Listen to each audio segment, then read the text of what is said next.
नमस्कार दोस्तों, स्वागत है आपका हमारे इस ऑनलाइन मंच पर।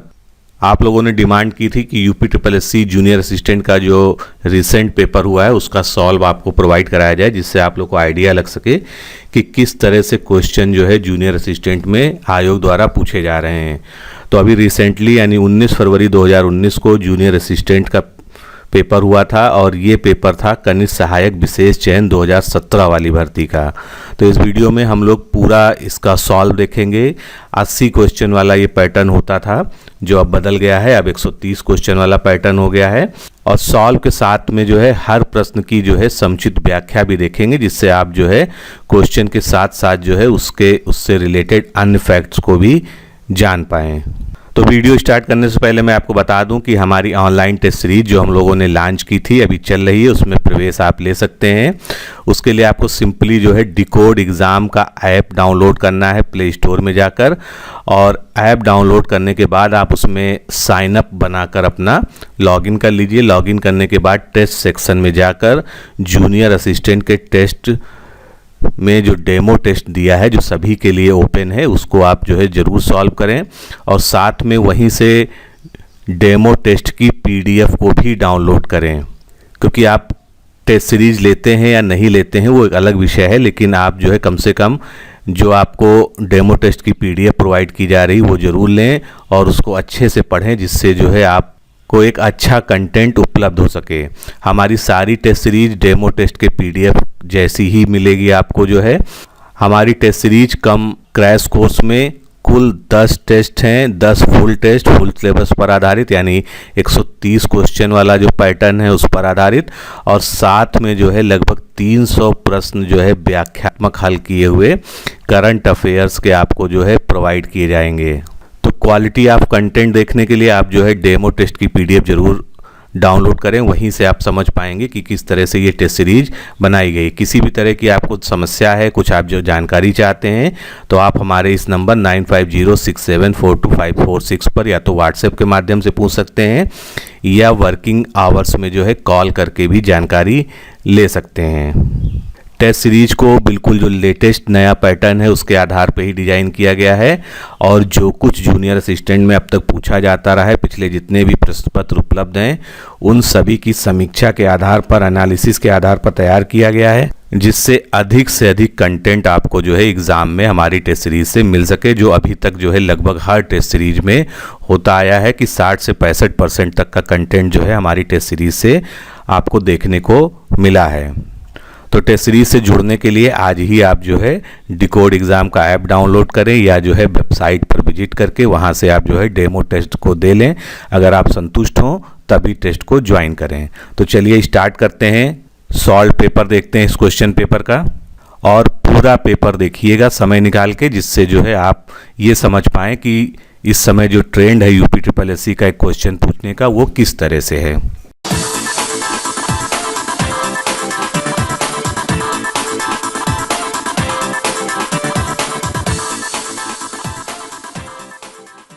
सबसे पहले हिंदी सेक्शन में हम देखते हैं, तो यहाँ पर आपके सामने एक गद्यांश लिखा हुआ है, इसको आप पॉज करके अच्छे से पढ़ सकते हैं। इसके आधार पर 4 क्वेश्चनों के आंसर देने हैं आपको। तो पहला क्वेश्चन क्या है, स्वतंत्रता की माता कौन है? तो इसका सही उत्तर क्या है? स्वतंत्रता की मात्रा नम्रता है। स्वतंत्रता की सौतेली माँ कौन है? तो स्वतंत्रता की सौतेली माँ गद्यांश के आधार पर अहंकार है। आत्म संस्कार के लिए क्या आवश्यक है? आत्म संस्कार के लिए मानसिक स्वतंत्रता आवश्यक है। प्रस्तुत गद्यांश का शीर्षक क्या होगा सही? तो गद्यांश के अनुसार जो है इसका शीर्षक जो है आत्मबल होगा। अगला प्रश्न, नीचे दिए गए विकल्पों से रिक्त स्थान की पूर्ति के लिए उचित मुहावरे का प्रयोग कीजिए। पुलिस को देखकर चोर, तो पुलिस को देखकर चोर भाग जाते हैं, उसके लिए सही मुहावरा क्या है? 9 2 11। निम्नलिखित शब्दों में से कौन सा शब्द सूर्य का पर्यायवाची नहीं है? यहाँ पर हमेशा क्वेश्चन पढ़िए तो ये जरूर ध्यान दीजिए कि नहीं शब्द का जो है कहाँ पर प्रयोग हुआ है। तो इसमें से सूर्य का पर्यायवाची कौन सा नहीं है? सुधाकर। सुधाकर किसका पर्यायवाची है? चंद्रमा का पर्यायवाची। चंद्रमा के अन्य पर्यायवाची कौन से हो गए?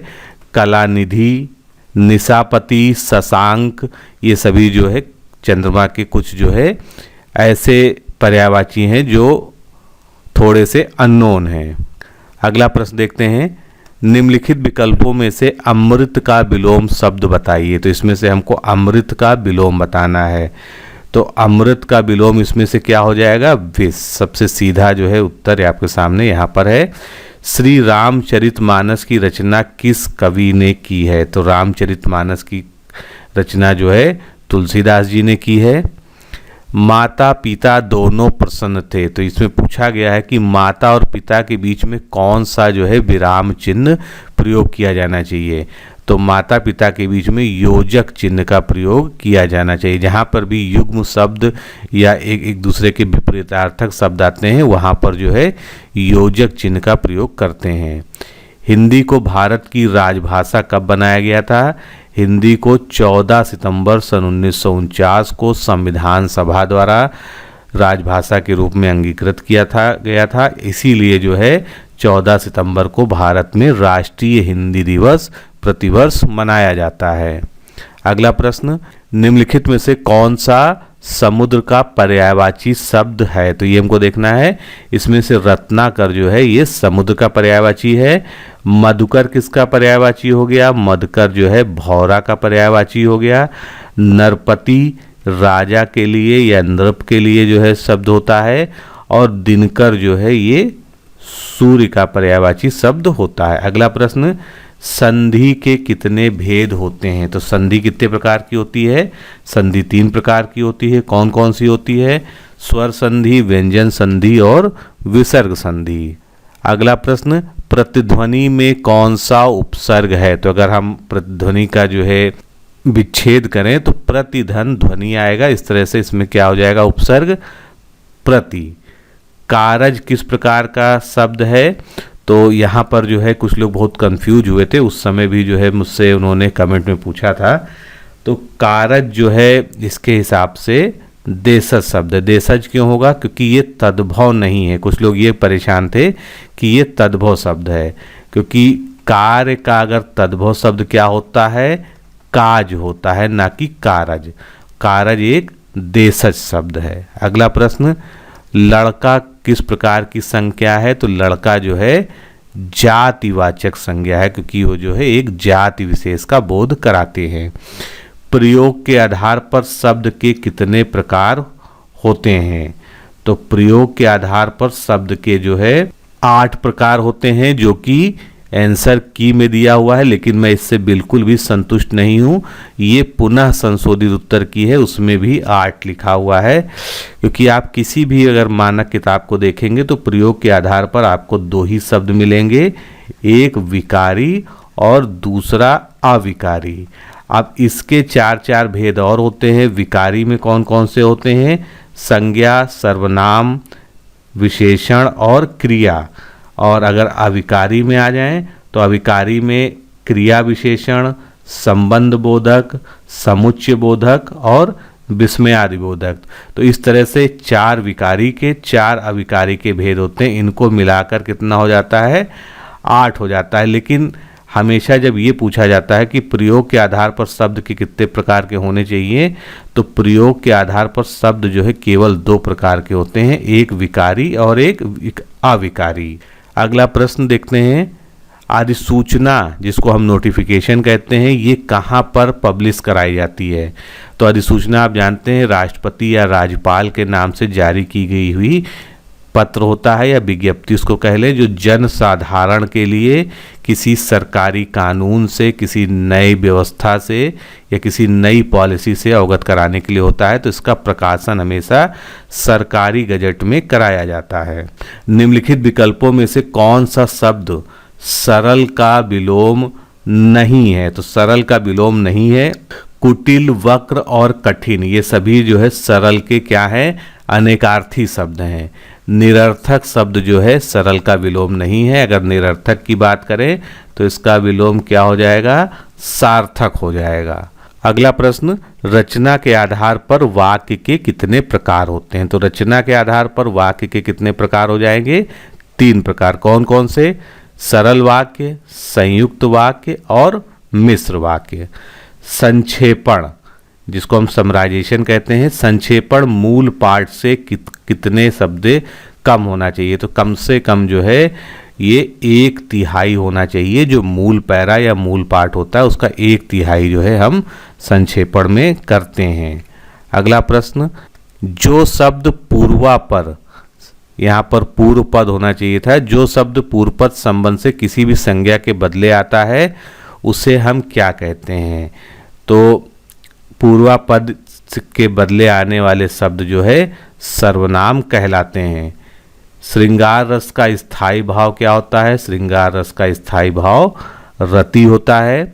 अगला प्रश्न, किस वाक्य में संबंध बोधक अव्यय का प्रयोग हुआ है। तो यहाँ पर जो है संबंध बोधक अव्यय का प्रयोग कहाँ हुआ है। मैं काम के पीछे आया था।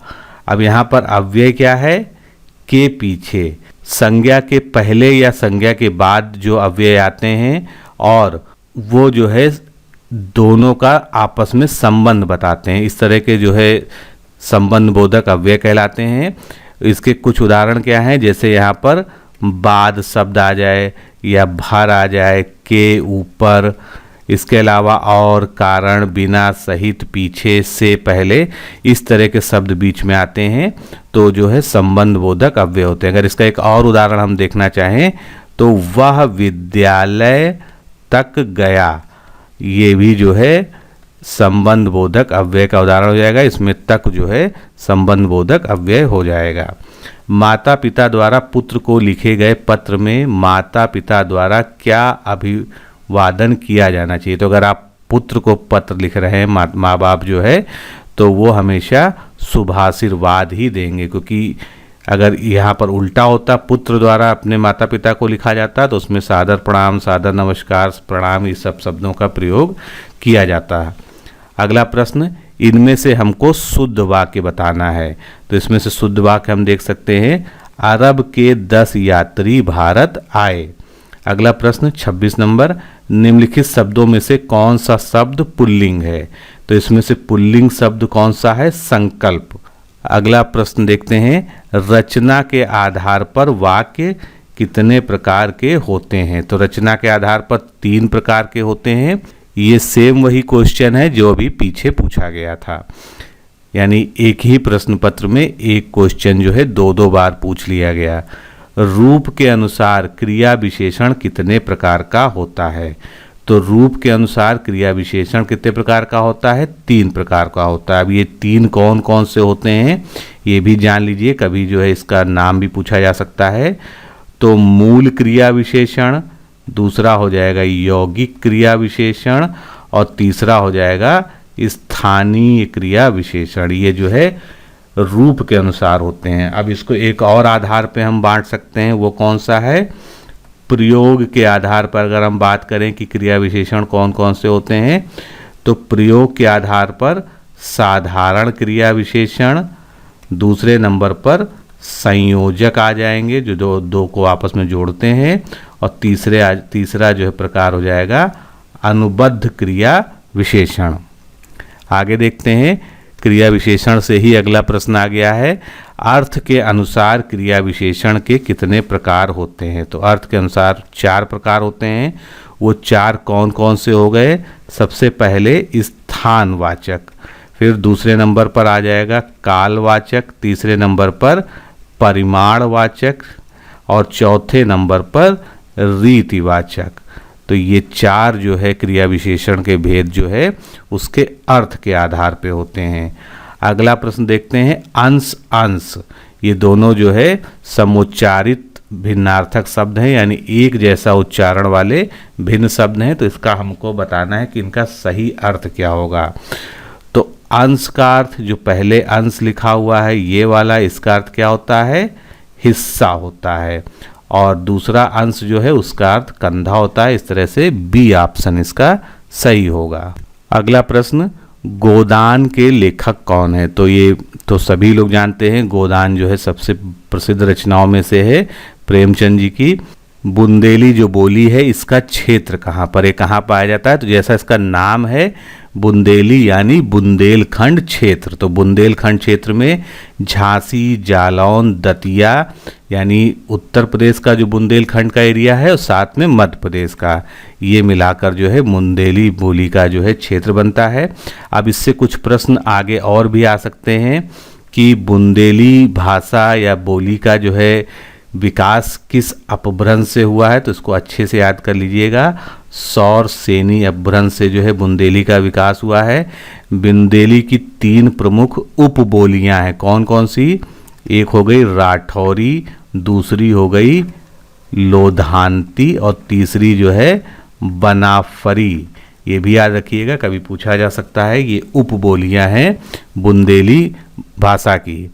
अगला प्रश्न, निम्न में से कौन सा संकेतवाचक वाक्य है? तो संकेतवाचक वाक्य कौन से होते हैं?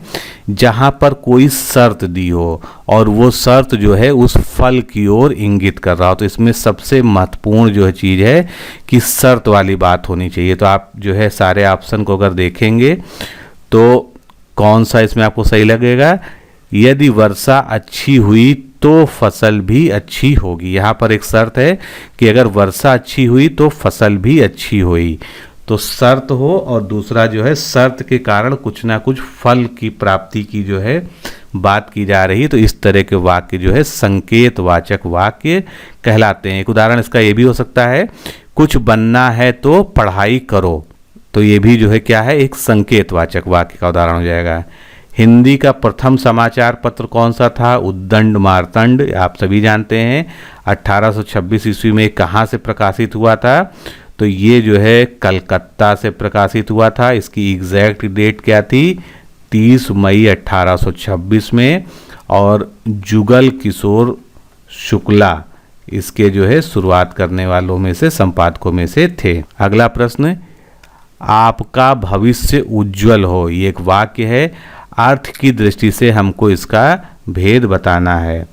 तो ये कैसा वाक्य हो जाएगा? एक इच्छावाचक वाक्य हो जाएगा। क्यों? क्योंकि इसमें इच्छा व्यक्त की गई है कि आपका भविष्य उज्जवल हो। इच्छावाचक वाक्य में इच्छा का तो प्रभाव होता ही है, उसके अलावा क्या क्या आ सकता है? अगर किसी को शुभकामना दी जा रही हो तो भी जो है इच्छावाचक हो जाएगा। आशीर्वाद देने की स्थिति में भी जो है इच्छावाचक हो जाएगा। और जहाँ पर किसी तरह का आशा का भाव आ रहा हो उसमें जो है इच्छा जो है वाचक वाक्य होगा। निम्नलिखित में से कर्तवाच्य क्या है? तो सबसे पहले जो लोग कर्तवाच्य, कर्मवाच्य और भाववाच्य में कंफ्यूज होते हैं तो उनको मैं पुरानी बात याद दिलाता हूँ कि कर्तवाच्य क्या होता है? एक्टिव वाइज, जिसको आप लोग हाई स्कूल और में पढ़ते रहें, एक्टिव वाइज, पैसिव वाइज। तो ये क्या है? एक्टिव वाइज है, यानी इसमें जो है क्रिया के रूपांतर में जो है कर्ता ही प्रधान होता है। तो एक्टिव वाइज का वाक्य इसमें कौन सा हो जाएगा? अध्यापक ने विद्यार्थियों को पाठ पढ़ाया। बी ऑप्शन जो है इसका करेक्ट हो जाएगा। अब इसी में अगर हम कर्मवाच्य की बात करें तो उसमें कर्मवाच्य में जो है क्रिया में कर्म की प्रधानता दिखती है। और तीसरी तरह का जो भाववाच्य होता है, जिसको इंग्लिश में हम इम्पर्सनल वाइज कहते हैं, उसमें क्रिया में कर्ता की प्रधानता का बोध होता है, ना कि कर्म का। तो इस तरह से ये तीनों हो जाते हैं। अगर और भाववाच्य वाले जो है प्रश्न ज़्यादा आते हैं। अगर उसका एक उदाहरण हम बताएं तो मुझसे उठा नहीं जाता, या मुझसे चला नहीं जाता, मुझसे लिखा नहीं जाता, इस तरह के जो होते हैं वो कहाँ पर प्रयोग होते हैं? भाववाच्य में जो है उनका प्रयोग किया जाता है। अगला प्रश्न, ला और सा ये उच्चारण की दृष्टि से किस तरह के वर्ण हैं? तो ला और सा जो है उच्चारण स्थान इनका क्या है? दंत है। दंत में और कौन कौन सी ध्वनियाँ आती हैं? ता, था, दा, धा, ना, यानी पूरा ता वर्ग जो है दंत में आता है। उसके अलावा ला और सा आता है। तो इतना आप याद रखिए तो हमेशा आपको याद रहेगा कि ये दंत है। अगला प्रश्न, जिसको जो है आयोग ने कैंसिल कर दिया है अपनी रिवाइज्ड आंसर की में, इसमें बताना है रिक्त स्थान में कि आदि कवि ने संस्कृत में रामायण की रचना की। तो इसमें सही विकल्प चुनना था। आप सही विकल्प इसमें क्या हो जा रहे हैं, वर्तनी के हिसाब से 2 हो जा रहे हैं। वाल्मीकि यहाँ भी सही लिखा है, वहाँ यहाँ भी सही लिखा है, यानी इसके ए और डी ऑप्शन दोनों सही होने के कारण आयोग ने इसको जो है क्वेश्चन को ही हटा दिया है और इक्वल मार्क्स इसमें दे दिए हैं। नेक्स्ट, स्वरों का उच्चारण किस प्रकार से होता है? तो स्वर की बेसिक परिभाषा है कि बिना किसी अन्य ध्वनि की सहायता के स्वर का उच्चारण होता है, यानी उनका स्वतंत्र उच्चारण होता है। जिस भाषा का अनुवाद किया जाता है उसे हम क्या कहते हैं? यानी अगर हम हिंदी को अंग्रेजी में बदल रहे हैं तो हिंदी को हम क्या कहेंगे? स्रोत भाषा या सोर्स लैंग्वेज कहेंगे। अब हम पहले जो है जीके के क्वेश्चंस को ले लेते हैं। 20 क्वेश्चंस जीके के हैं पुराने पैटर्न के अनुसार। तो सबसे पहले जीके का क्वेश्चन देखते हैं हम। निम्नलिखित में से कौन सा प्रभावी निर्णय लेने में बाधा नहीं है? तो प्रभावी निर्णय लेने में कोई निहित स्वार्थ नहीं होना जो है बाधा नहीं है, क्योंकि अगर कोई निर्णय हमको करना है तो उसमें निहित स्वार्थ जो है पहले से नहीं होना चाहिए। अगला प्रश्न, 1 गीगाबाइट में कितने मेगाबाइट होते हैं? 1024 मेगाबाइट होते हैं। 1947 में भारत में प्रति व्यक्ति वार्षिक आय कितनी थी? इस तरह के बहुत से क्वेश्चन मिलेंगे आपको जो है इस प्रश्न पत्र में। तो 1947 में प्रति व्यक्ति वार्षिक आय जो है 249 रुपये 60 पैसे थी। अगला प्रश्न, काशी विद्यापीठ वाराणसी की स्थापना किसके द्वारा की गई थी?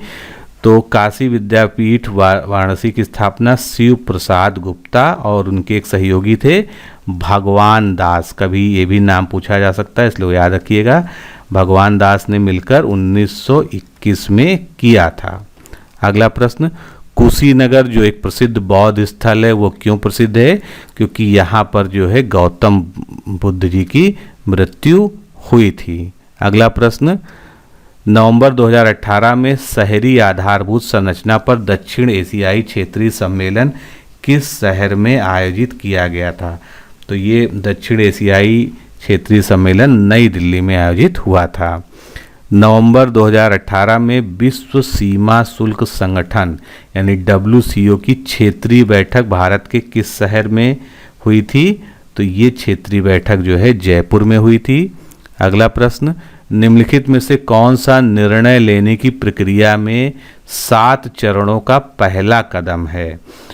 तो 7 चरणों में निर्णय की पहचान करना ये जो है पहला कदम है जो आंसर की के अनुसार दिया गया है, लेकिन मैं इस उत्तर से संतुष्ट नहीं हूं, क्योंकि सबसे पहले जो है अगर निर्णय की बात होती है तो जो है सबसे पहले कोई समस्या आपके सामने होनी चाहिए, क्योंकि निर्णय किस पे लिया जाता है? किसी समस्या के आधार पर।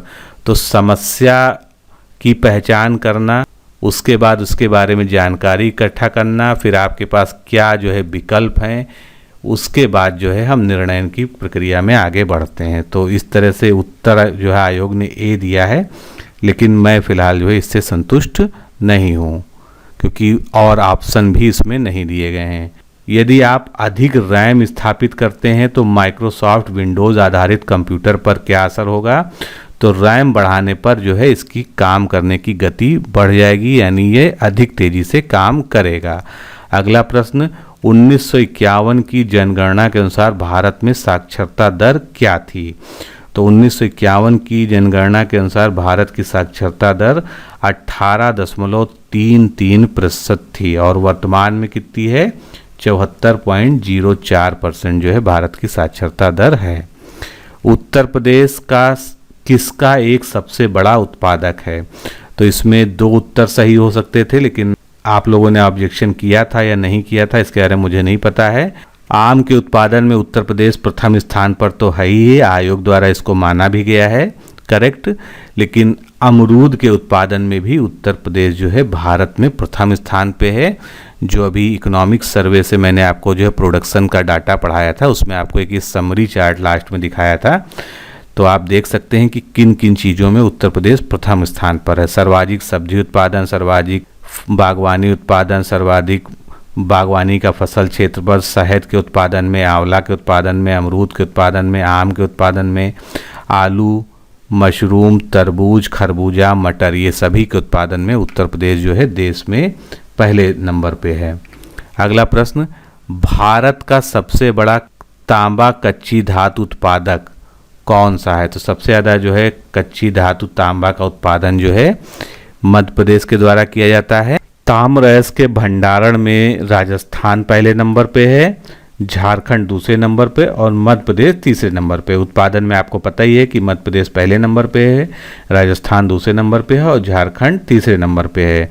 विश्व की अगर बात करें तो विश्व में संचित भंडार तांबे का सबसे ज़्यादा चिली में है, उसके बाद ऑस्ट्रेलिया, फिर पेरू। और उत्पादन की दृष्टि से चिली सबसे बड़ा उत्पादक है तांबे का, उसके बाद पेरू और फिर चाइना का नंबर आता है। अगला प्रश्न, 2017-18 में स्वदेश दर्शन योजना के तहत कितनी परियोजनाएं मंजूर की गई थी? तो 2017-18 में स्वदेश दर्शन योजना के अंतर्गत 11 परियोजनाओं को मंजूरी दी गई थी। श्री रामायण एक्सप्रेस के भारत खंड के लिए यात्रा की अवधि कितने दिनों की है? तो श्री रामायण एक्सप्रेस जो एक ट्रेन है जो रामायण से जुड़े सारे स्थलों पर चलेगी, तो भारत और भारत के बाहर भी ये जाएगी, इसलिए भारत में जो है इसकी जो सारे स्थल के दर्शन कराना है वो 16 दिनों में कराएगा। आरबीआई की स्थापना जब हुई थी तब इसका केंद्रीय कार्यालय कहाँ था?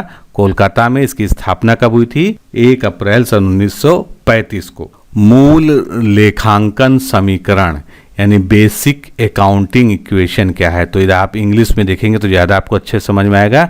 एसेट्स यानी जो संपत्तियां होती हैं वो आपकी देनदारियां और इक्विटी के योग के बराबर होती हैं, तो ये जो है डी ऑप्शन इसका करेक्ट है। सदाचार सिद्धांत के तहत निम्न में से कौन सा नकारात्मक व्यवहार दर्शाया नहीं गया है? तो इसमें से ईमानदारी जो है ये एक सकारात्मक व्यवहार है, ना कि नकारात्मक। अगला प्रश्न, 1951 की जनगणना के अनुसार भारत में लिंग अनुपात कितना था? यानी प्रति 1000 पुरुषों के लिए पर महिलाओं की संख्या कितनी थी? तो 1951 में ये आंकड़ा था 946 का है। वो वर्तमान में जो है कितना लिंगानुपात है भारत का? 943। अगला प्रश्न, श्री सैलम बांध या इसका पूरा नाम क्या है? नागार्जुन सागर श्री सैलम बांध किस नदी पर स्थित है? ये कृष्णा नदी पर स्थित है। अगला प्रश्न, किसी व्यक्ति को सुप्रीम कोर्ट के एक न्यायाधीश के रूप में नियुक्ति के लिए योग्य नहीं माना जाएगा जब तक वह कम से कम कितने साल के लिए उच्च न्यायालय या 2 से अधिक ऐसे अदालतों का उत्तरवर्तन में वकील ना रहा हो। तो उसको कम से कम जो है 10 साल का एक्सपीरियंस जो है आवश्यक है। अब इसमें हम रीजनिंग के क्वेश्चंस को देख लेते हैं। बहुत ज़्यादा हम उसकी डिटेल में सॉल्व नहीं करेंगे, आपको उत्तर हम बता देते हैं। अगर किसी को जो है बहुत उसको सॉल्व करना है तो आप वीडियो को पॉज करके उसको सॉल्व कर सकते हैं। इसमें वो विकल्प चुनना है जिस प्रकार से दूसरा पद पहले पद से, यानी देश का जो है प्रधान कौन होता है? प्रधानमंत्री होता है। तो राज्य का प्रधान कौन हो जाएगा? मुख्यमंत्री हो जाएगा। अगला प्रश्न, निम्न श्रेणी में से यानी जो ये सीरीज है आने वाली अगली संख्या को ज्ञात करना। तो इस सीरीज को हम कैसे सॉल्व करेंगे? ये सभी जो है आपके सामने प्राइम नंबर्स हैं और अगला प्राइम नंबर इसमें कौन सा आ जाएगा? 47। नेक्स्ट क्वेश्चन, मनीष नितिन का भाई है, शांता दया की माँ है और मनीष की मौसी अबलिक मामी है। तो मनीष का दया से क्या संबंध है? तो इसका सही उत्तर क्या है? मौसेरा, ममेरा या फुफेरा भाई। अगला क्वेश्चन, रेजिस्टेंस, ये शब्द यहाँ पर लिखा हुआ है, इसका दर्पण प्रतिबिंब यानी मिरर में जो है इसका प्रतिबिंब कौन सा होगा ये हमको देखना है इसमें। तो इसका दर्पण प्रतिबिंब इसमें से पहला ऑप्शन होगा।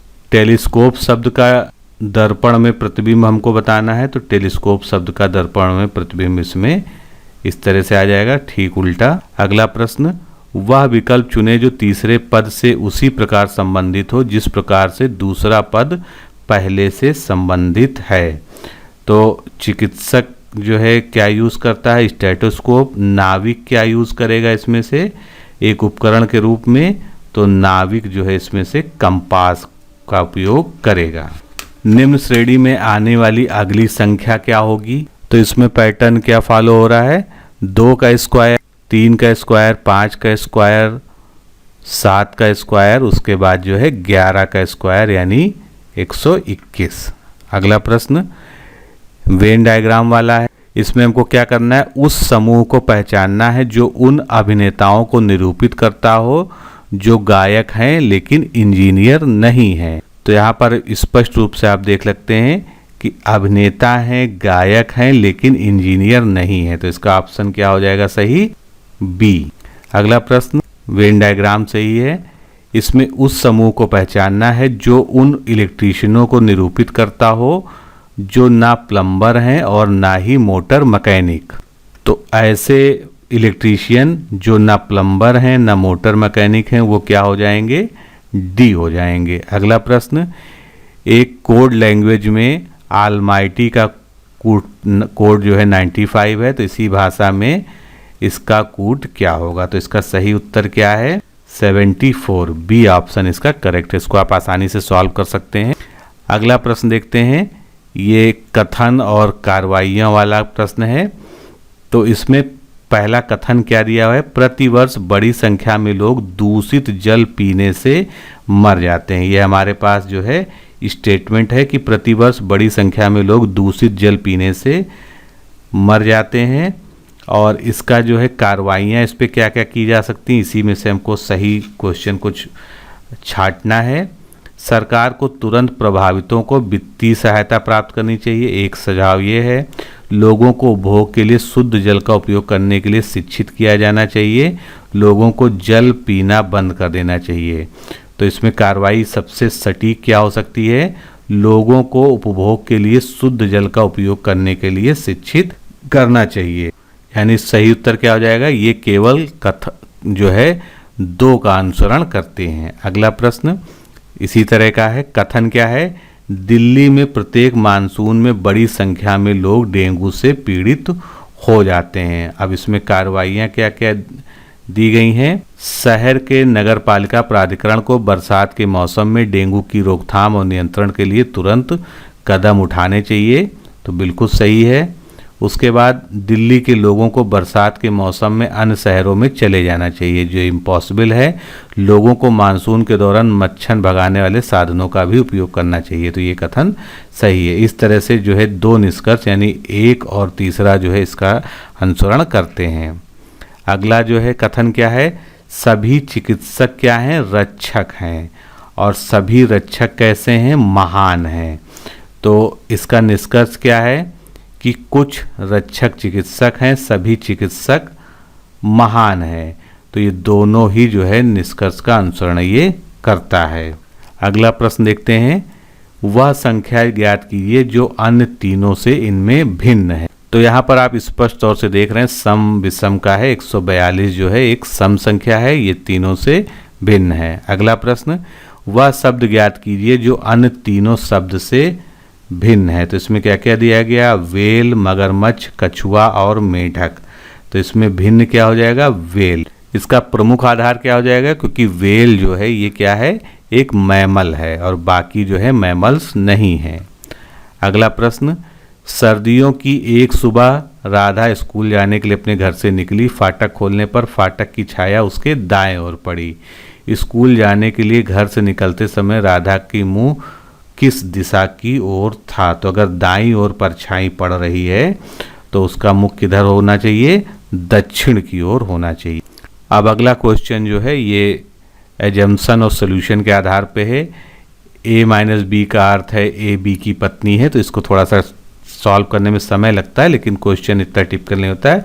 इसका सही उत्तर क्या हो जाएगा, डी यानी पोती है। अगला प्रश्न देखते हैं, एक कोड लैंग्वेज में बीइंग को 25442 लिखा जाता है। तो इसी कोड लैंग्वेज में ह्यूमन का क्या कोड हो जाएगा, तो ह्यूमन का कोड जो है इसमें 31314 हो जाएगा। अगला प्रश्न चिन्ह वाला ही है, तो इसमें जो है सही उत्तर क्या हो जाएगा, 125 यानी 125।